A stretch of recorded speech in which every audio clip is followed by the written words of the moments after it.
A.C. Martin is an architecture firm that is about a little over 100 years old. We've been in Los Angeles since the very beginning. We've been associated with a lot of the landmarks of the city, both historic landmarks and some contemporary landmarks as well.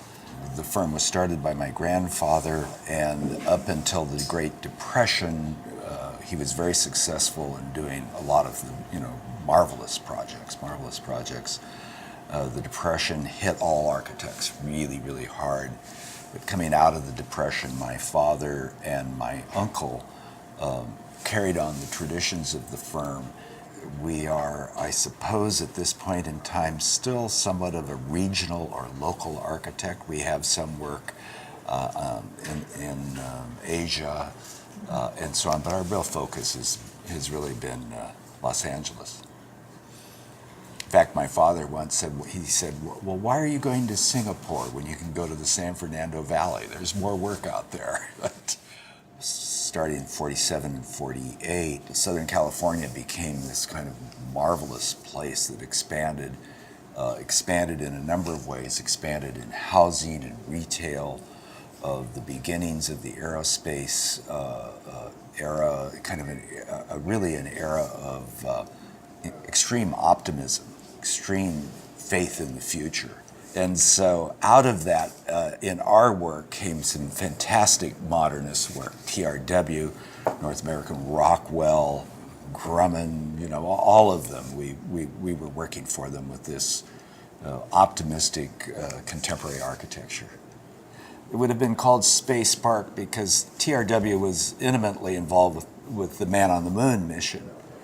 Actually, they put the Man on the Moon before they finished the building. It really came out of a series of trailers that were all put together on the Manhattan Beach El Segundo site.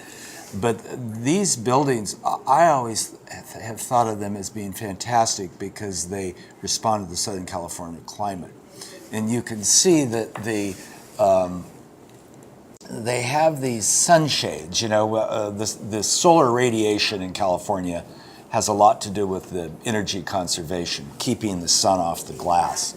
And what they did is they had overhangs, but they suspended this dark glass so you could see through the glass to the sky, but it really shaded the clear glass in the offices and the laboratories and so on. Because we wanted these buildings to be extremely flexible, we would design the mechanical systems and the ceiling systems so that you could take them apart and put them, reconfigure the space, reconfigure the lights, the ceilings, and so on in a very predictable way, because they knew that their research and their computers and so on were going to change over a period of time. So these buildings, in a way, were more sophisticated that way than the newer office buildings that we're in now.